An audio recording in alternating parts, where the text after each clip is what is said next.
My parents warned me not to look out the window at night. I just discovered the horrifying reason why. Ever since I was a baby, my parents always told me, don't look out the window at night. I always asked them why, but they would just shrug it off with a creepy smile. As I grew older, I stopped questioning it, but I just never could have guessed the horrifying secrets my parents were hiding. Everyone in my town also followed this weird tradition, so I thought it was normal. That was until I went to college and noticed that none of the other kids were like this. So during Christmas, when I went to my parents' house, I remember them telling me not to look out the window.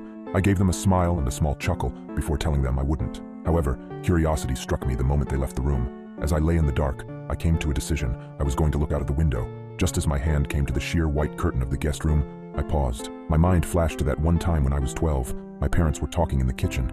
I was home with the flu and was about to make my way to the sink for some water, but I stopped at the doorway. I hid behind the wall, peeking my head out from the doorway just an inch. My mother was crying and my father was holding her and rocking. That poor little girl.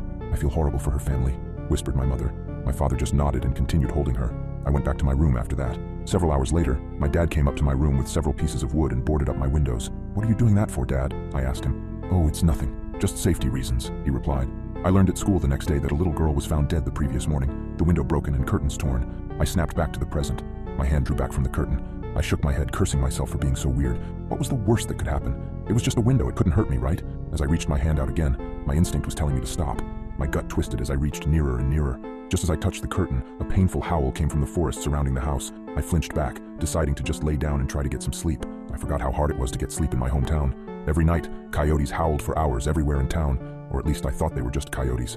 The next night, I woke up in a cold sweat. I glanced over at the alarm clock next to my bed. It was midnight. I groaned and sat up in bed. A low growling sound from outside of my bedroom window. I thought back to last night and decided that I had made up my mind about looking out. I thrusted my arm towards the curtain and pulled back hard, almost ripping it away from the rod. I flattened myself against the wall next to the bed for a moment before I put one eye in front of the window. I immediately regretted my decision as I heard claws clacking up the house. I flung myself out of bed, tumbling on the floor. I stood up and got back up on the bed. I stuck my face closer to the window as the clacking got closer and closer. It suddenly stopped for a second before the most terrifying creature popped up from outside, emitting a horrible shriek as it did so. I can never forget its face, the way the hollow eyes oozed some kind of black substance, like tar, and the way its lips were pulled back into a gruesome grin, the teeth blood-stained and razor-sharp. It looked like it had 4 limbs, its front 2 slamming on the glass and pounding. As I was frozen in front of the window in terror, my parents burst into the room. My father held a shotgun. He marched up to my bed and yanked me away from the window. He pointed his shotgun at the creature, shooting a bullet at it. The thing scrambled away, leaving the window almost completely shattered. Damn it, son, it was a simple task. Just don't look out the window. How hard is that? My dad shouted at me.